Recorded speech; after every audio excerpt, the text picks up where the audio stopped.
Dear students, today we will discuss the topic the concord agreement of subject and verb.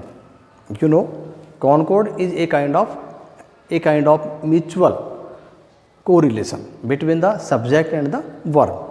मतलब आप समझ गए होंगे कि कॉनकॉर्ड क्या है। आप दो चीज़ों को पढ़ते हैं, आपने एक तो टेंस को शुरू से पढ़ते आ रहे हो, और एक ये टॉपिक है, इसको नाम आपको थोड़ा डिफरेंट दिख रहा है, कॉनकॉर्ड की वजह से ऐसा लग रहा है कि कोई टॉपिक डिफरेंट नहीं है। ये केवल आपको सब्जेक्ट के बारे में, सब्जेक्ट का सिंगुलर प्लूरल बताने का टॉपिक है।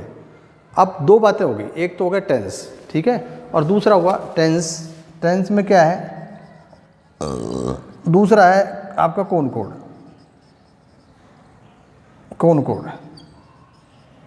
ये दो टॉपिक है, एक तो टेंस हो गया, दूसरा हो गया कॉनकॉर्ड। अब आप इनमें क्या डिसिमिलरिटी और क्या सिमिलरिटी देखते हैं कि जब आप कॉनकॉर्ड पढ़ते हैं, जब आप मेजर फोकस जो डालते हो, पूरा प्रेशर जो डालते हो, वो सब्जेक्ट पे डालते हो। आपको ये आइडेंटिफाई करना पड़ता है कि सब्जेक्ट मतलब कौन सा है, उसी के आधार पर वर्ब आती है। मतलब पूरा जो जोर है, आप वर्ब को देख करके भी आप सब्जेक्ट को गौर करते हो पूरा। मतलब रूल्स रेगुलेशन ये देखते हैं कि नाउन सिंगुलर है या प्लूरल है, बस उसी से होता है। तो यानी आपका जो कॉनकॉर्ड है उसमें पहला प्रेशर जो बनता है, सबसे मेन होता है, वो नाउन प्रोनाउन की सिंगुलरिटी और प्लूरलिटी पर डिपेंड करता है। लेकिन आप दूसरी बात देखें, टेंस को देखें, टेंस में जो फोकस है वो वर्ब के ऊपर होता है। टेंस का मतलब काल होता है, और काल किसको कहते हैं आप, टाइम को कहते हैं। टाइम वर्ब से चलता है, क्रिया से चलता है ना, तो वहाँ वर्ब पर होता है। तो ये दोनों चीज़ें, जो व्यक्ति नाउन को यानी सब्जेक्ट को नहीं जानेगा, वो कैसे वर्ब की पूर्ति कर लेगा। वर्ब की पूर्ति जब ही तो करेगा जब वो सब्जेक्ट की सिंगुलरिटी और प्लूरलिटी का पता लगा लेगा। उसको एक वचन बहुवचन नहीं आएगा, कैसे लगाएगा। तो इसलिए ये दोनों टॉपिक, मतलब कोई ये सोच ले कि मैंने कॉनकॉर्ड पढ़ लिया, मैं कॉनकॉर्ड पढ़ करके अब मैं एग्रीमेंट ऑफ, नो, आप कॉनकॉर्ड और एग्रीमेंट ऑफ सब्जेक्ट वर्ब पढ़ने के बाद भी आपको टेंस पढ़नी पड़ेगी, ये पक्की बात। और यदि किसी ने टेंस पढ़ लिया और वो ये समझता है कि मेरा टेंस कंप्लीट है, तो वो भी गलत है, यदि उसको सब्जेक्ट वर्ब के बारे में नहीं आता है, कॉनकॉर्ड नहीं आता है तो। इसलिए दोनों टॉपिक्स को आपको म्यूचुअली, चाहे लेवल फर्स्ट हो चाहे लेवल सेकंड हो, ये दोनों के लिए अप्लाई होता है। मतलब सेकंड लेवल के लिए आपको एग्रीमेंट दे रखा है, ठीक है, और फर्स्ट लेवल के लिए आपको टेंस दे रखा है। क्यों दे रखा है? क्योंकि ये दोनों एक दूसरे से जुड़े हुए हैं, दोनों में कोई ज़्यादा अंतर नहीं है। जो कॉनकॉर्ड जान जाएगा वो वर्ब के नियम भी जान जाएगा। तो पूरा इसके अंदर बहुत सारे टॉपिक समाये हुए हैं। कोई एक सोच रहे कि सब ये कोई सब्जेक्ट के बारे में, सब्जेक्ट भी किस पर डिपेंड करता है। जैसे आप मॉडल भी आप पढ़ोगे, प्रीपोजिशन भी पढ़ोगे, नियम पूरे आ गए इसके अंदर। जब आप इसको पढ़ेंगे तो कंजक्शन के नियम भी लागू हो गए, कौन से कनेक्टिव्स आते हैं, उनके साथ कौन सी सिंगुलरिटी मानी जाती है, कौन सी वर्ब मानी जाती है, कौन सी प्लूरल आती है, ये सब उस पर आपके, ऐसा कोई टॉपिक नहीं है जो एग्रीमेंट में नहीं आता। मतलब हर टॉपिक, आप ग्रामर का हर टॉपिक जो है उसको पढ़ेंगे तो उसमें एग्रीमेंट लागू होता है। ऐसे टेंस भी वही पोजीशन है, जब आप ग्रामर के किसी भी टॉपिक को पढ़ो तो टेंस आपको आना चाहिए। तो दोनों टॉपिक सिमिलर है। तो आप ये देखें कि इसमें मेन जो बात आती है वो आपको यहाँ फोकस किस पर डालना है, यहाँ पर सब्जेक्ट पर डालना है। आपके नाउन या प्रोनाउन जो करता है वो कैसा है वो देखना है। यहाँ ए लॉट ऑफ दे रखा है, ए लॉट ऑफ एप्पल्स दे रखा है। अब यानी ए लॉट ऑफ के बाद में क्या है, एप्पल्स है। अगर यहाँ a lot of Apple part होता, कुछ ऐसा लिख देते, उसका कोई हिस्सा होता तो अलग बात हो। लेकिन ए लॉट ऑफ एप्पल यानी बहुत सारी सेव होगी। अब बहुत सारी सेवें, उनमें से इजेम आर में से देना है, तो ये बहुवचन हो गया। तो आपको क्या करना है, आर करना है, आपको आर का प्रयोग करना है। दूसरा 10 रुपी अब 10 रुपये खालिस्तान, नॉट ए बिग सम। अब कोई सोचेगा 10 रुपये जो है, अरे 10 रुपये जो है आपको दिखने में बहुवचन दिख रहे हैं, लेकिन नॉट तो एक ही है ना। 10 रुपीज़ जो राशि है तो ये बड़ी राशि नहीं है, राशि की बात चल रही है। यहाँ बात चल रही है ये सम, आप ध्यान दें इस पर। सम यानी होती राशि। यहाँ आपसे कोई और कोई दूसरे तरीके से आपको सिंगुलर प्लूरल नहीं पूछ रहा। तो सम जो राशि होती है वो सिंगुलर में आती है। यहाँ पर 10 रुपीज़ हो, चाहे 100 रुपीज़ हो, चाहे 50 रुपीज़ हो, राशि है, और राशि एक वचन में आती है। तो यहाँ पर इज आएगा। क्या आएगा? Is. The headmaster and secretary Khalistan present. अब इज एम आर में से भरना है। अब देखिए स्कूल में जो सेक्रेटरी होता है ना, आपके परिवार में भी कोई कोई गवर्नमेंट जॉब में होंगे, स्कूल में जो अध्यक्ष बनता है ना, स्कूल की कमेटी बनती है वहाँ भी, तो उस कमेटी में अध्यक्ष तो किसी और को बनाया जाता है, जैसे सरपंच को बना दे, वार्ड पंच बना दे, या किसी अदर को बना दे। और जो सेक्रेटरी होता है वो हेडमास्टर ही होता है। और हेडमास्टर जो है मतलब वहाँ की सरकारी पोस्ट है।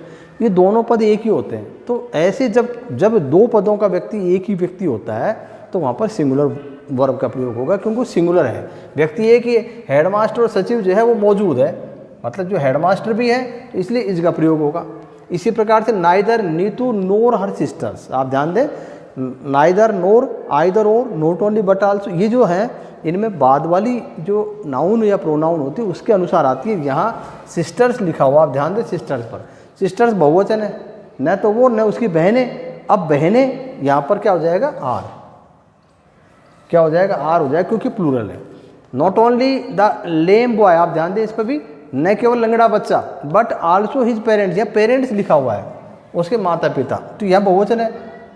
माता पिता क्या है, बहुवचन है, पेरेंट्स। इसलिए अगर यहाँ पर कोई नाम ही होता, जैसे यहाँ पर नॉट ओनली वी होता, नॉट ओनली यू होता, नॉट ओनली दे होता और उसके बाद ये सिंगुलर होता, तो क्रिया एक वचन आती। The cups on the table, अब आप देखिए कप या बहुवचन है, ऑन द टेबल के ऊपर जो है यहाँ बात कप्स की चल रही है, कप्स कैसे बहुवचन है, तो यहाँ आपको जो वर्ब आएगी बहुवचन की प्लूरल आएगी। अब प्लूरल इसमें ये है लुक,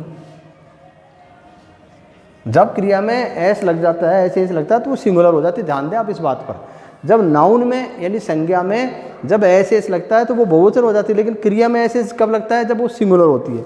तो यहाँ पर क्रिया आ रही प्लूरल, क्योंकि ये प्लूरल है, तो प्लूरल में जिसमें ऐसे नहीं लगता है, तो ये अंतर है। ये हमारा कन्फ्यूजन दूर करें हम, ये छोटी छोटी बातें बहुत मैं आपको जो ले रहा हूँ बहुत नॉर्मल लेवल से, बहुत छोटे लेवल से ले रहा हूँ, क्योंकि हम जितने आगे बढ़ते जाएंगे लेवल बढ़ता चला जाएगा और तभी आपके समझ में आएगा, तभी आपकी कंसेप्ट क्लियर होगा। हाई लेवल से चलेंगे कोई मतलब नहीं।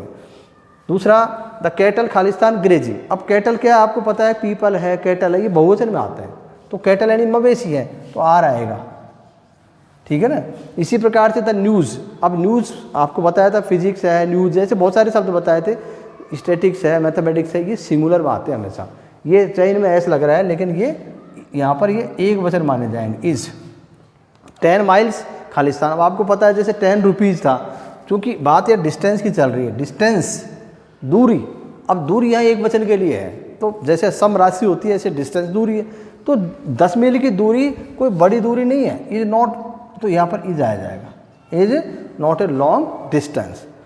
द डम्ब खालिस्तान नॉट, अब आप डम्ब जो है ये बहुवचन को करता है, क्योंकि आपको पता है रिच बताया था आपको, पुअर, डम्ब, ये क्या है, ये एडजेक्टिव है, और एडजेक्टिव के पहले द आर्टिकल लग जाता है तो ये बहुवचन का होता है। ये ध्यान रखें, अभी गोल्डन रूल है, जब किसी एडजेक्टिव यानी विशेषण के पहले द आर्टिकल लग जाए तो वो अपने आप ही ग्रुप का यानी पूरे समूह का प्रतिनिधित्व करते हैं, वो प्लूरल नाउन कहलाती है। तो यहाँ पर डम्ब के साथ में क्या होगा, आर, यानी अब आर का मतलब डू डज है। अब आपको ये भी देखना है, डज एक वचन कहलाएगा, डू बहुवचन कहलाएगा, चूंकि करता डम्ब है इसलिए डू, आप ये ध्यान दें आप इसको। डज एक वचन होता है, अगर यहाँ पर एक वचन क्रिया की जरूरत पड़ती है तो डज आता, और डू जो है बहुवचन है।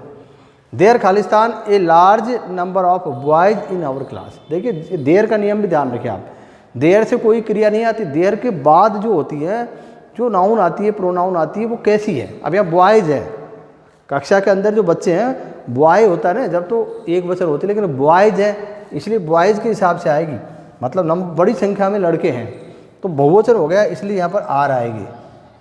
There are a number of boys, बड़ी संख्या में लड़के, खालिस्तान कोट पकड़े गए कॉपी नकल करते। अब यहाँ नंबर ऑफ बॉयज है, नंबर ऑफ बॉय नहीं है, नंबर ऑफ बॉयज, तो यहाँ पर वाज वर्ब में से क्या करोगे आप, वर।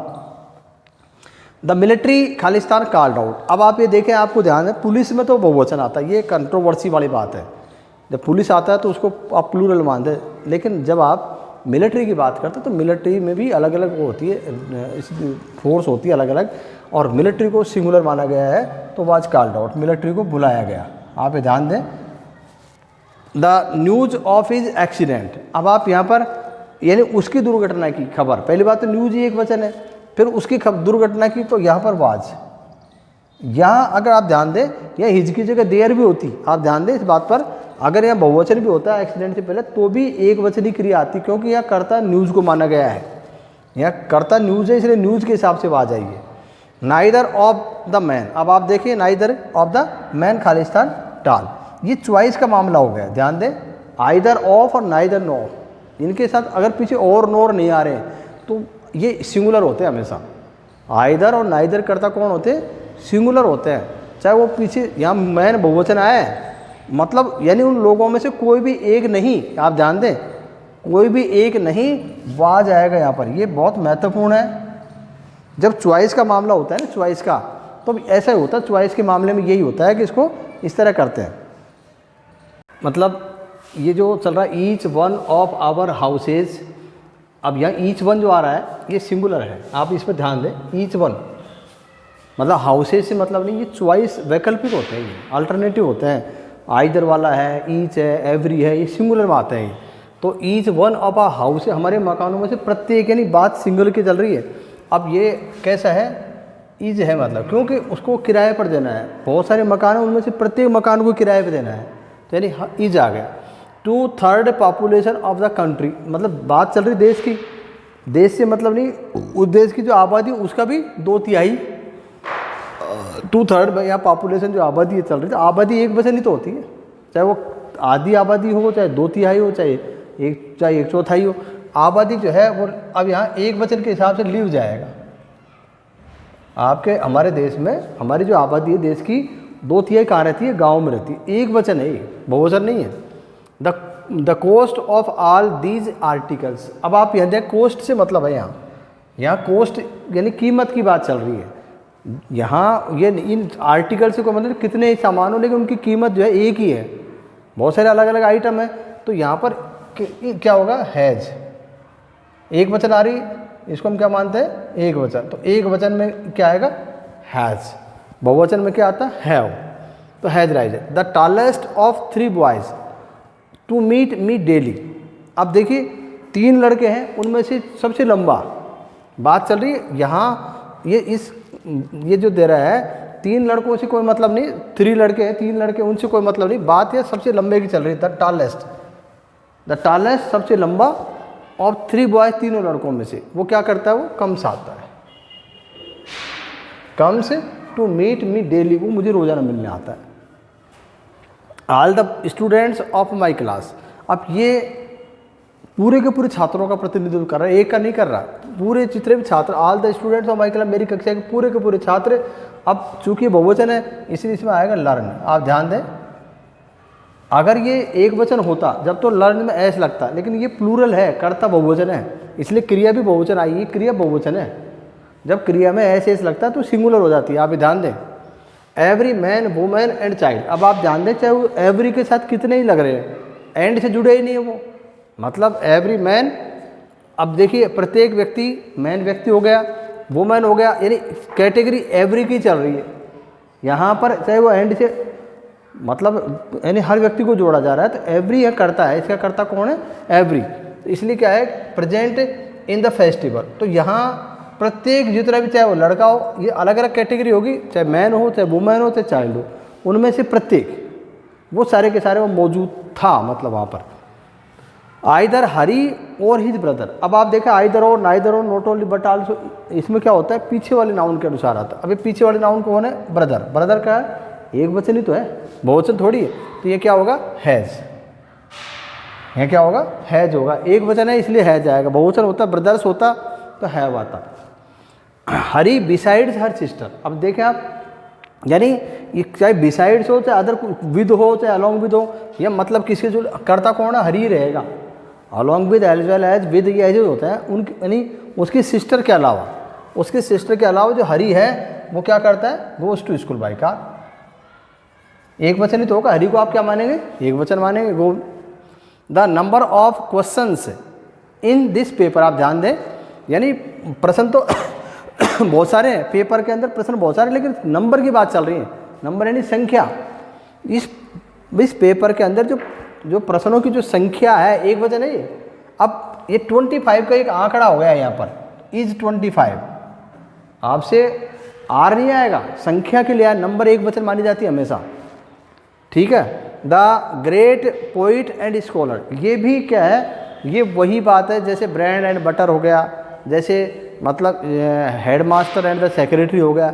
ऐसे ही जो कवि होता है वो विद्वान होता है हमेशा, इसलिए जब भी कवि आएगा उसके साथ स्कॉलर सब जुड़ा रहता है, इसलिए एक वचन आएगा यहाँ पर। क्या आएगा, एक वचन। एक वचन में क्या लिखोगे आप, is dad. All my friends, अब ये तो सारा बहुवचन हो गया, पूरे के पूरे दोस्त यहाँ ऑल भी बहुवचन है और फ्रेंड्स भी है, तो क्या होगा हैव गॉन, सारे दोस्त जा चुके हैं। मैथमेटिक्स को आप जानते हो फिजिक्स है, इकोनॉमिक्स है, मैथमेटिक्स है, ऐसी जो नाउन्स आती है कि हमेशा सिंगुलर मानी जाती है, तो इज आएगा। Mathematics is very difficult to me. If I खालिस्तान यू वुड, अब आप देखिए कंडीशन सेकंड है, ये मैंने आपको कंडीशनल बताए थे। इफ़ के साथ में 3 कंडीशन होती है, पहली कंडीशन पूरे होने के चांस होता है if you work hard you will pass, यदि आप कठोर परिश्रम करते हो आप पास हो जाओगे। लेकिन if you worked hard you would पास, अगर तुम कठोर परिश्रम करते हो तो पास हो जाते, इसका मतलब फेल हो गए। तो ये कंडीशन जो होती है ये इमेजिनरी कंडीशन होती है, और जब आपको वुड दिया गया और वाजिब चॉइस मांगी हो तो ये अनरियल वर्ब कहलाती है, इसको अवास्तविक क्रिया कहते हैं, इसलिए वर्ब का प्रयोग होता है। ये जो सेंटेंस आप देख रहे हो, इफ़ खालिस्तान यू, यदि मैं आपकी जगह होता, यानी मैं तो हुई नहीं लेकिन मैं होता, तो आई वुड डू इट, मैं इसे कर लेता, तो आई के साथ में वर आएगा। ये स्पेशल नियम होते हैं, इन पर आपको ध्यान देने की जरूरत होती है। The famous Shiva temple which made Rameswaram so sacred to pilgrims, जो रामेश्वरम का जो मंदिर है, प्रसिद्ध शिव का मंदिर है, जिसने रामेश्वरम स्थान को इतना पवित्र बना दिया है, इतना प्रसिद्ध बना दिया है। Khalistan about 10 minutes walk from house, वो हमारे घर से मात्र 10 मिनट की चाल पर था, मतलब यानी मंदिर तो एक ही है, तो यहाँ पर जो आएगा वाज ही आएगा। मंदिर के लिए आ रहा, करता कौन इस वाक्य का, शिव टेम्पल ही तो है, शिव टेम्पल एक वचन है। आप देखें यहाँ पर the famous Shiva temple, sentence बड़ा होने से कोई फर्क नहीं पड़ता, आपको कर्ता पे ध्यान देना पड़ता है। सब्जेक्ट देखिए आप, इसी प्रकार से one of the most vivid memories, अब यहाँ भी आप मेमोरीज से कोई मतलब नहीं है, उन मेमोरीज में से भी एक मेमोरी, यादों में से भी एक याद, माई अर्ली चाइल्डहुड, मेरे प्रारंभिक बचपन की, शुरुआती बचपन की मेरी जो बहुत सारी याद है उनमें से एक याद खालिस्तान ऑफ द 2 मैन, वो याद है, एक याद है, इज यानी है, ऑफ द 2 मैन, 2 व्यक्तियों के बारे में। मतलब आपको मैं एक्सरसाइज जो करा रहा हूँ ना, आप एक्सरसाइज पे ध्यान दें। गोल्डन रूल जो होते हैं वो एक्सरसाइज से बनते हैं। कई विद्यार्थी क्या रूल्स को याद करते हैं, रूल्स से कुछ पार नहीं पड़ते। रूल्स कहावत है, रूल्स फॉर फूल्स, मतलब अगर आप रूल्स को लेकर बैठे रहोगे तो आप फूल्स बन जाओगे, मूर्खों के लिए होते हैं ज़्यादा नियम। और practice makes a man perfect, एक व्यक्ति को प्रैक्टिस बनाती है। अगर आप एक्सरसाइज पे ध्यान दें तो उसमें से नियम निकालो, उस नियम को पहचानो एक्सरसाइज से, तो आपकी कंसेप्ट क्लियर हो जाती है। नियम पढ़ना बुरी बात नहीं, नियमों को पढ़ना चाहिए, लेकिन उनको अप्लाई करना चाहिए सेंटेंस में। और सेंटेंस में जो अप्लाई कर लेगा, जो रोजाना के 20 सेंटेंस खुद लिख के देखेगा और उसके आंसर खुद करेगा, तब उसकी सारी कंसेप्ट क्लियर होती है। ठीक है ना, तो ये चैप्टर आपके समझ में आ गया होगा। अभी चल रहा है, अभी एक्सरसाइज पूरी नहीं की है, लेकिन आप ये ध्यान रखें कि ये टेंस का टॉपिक है, ये जब ही क्लियर होगा जब आप पूरे टेंस ढंग से पढ़ लोगे। इसमें बहुत सारे चैप्टर घुसे हुए हैं, ऐसे टेंस वाला व्यक्ति भी जब तक इस एग्रीमेंट को नहीं पढ़ेंगे, तो यानी ये दोनों टॉपिक फर्स्ट लेवल और सेकंड लेवल दोनों के लिए है, अच्छी तरह से समझ लें। ठीक है, आज इतना ही कराएंगे, बाकी आपको कल कराते हैं।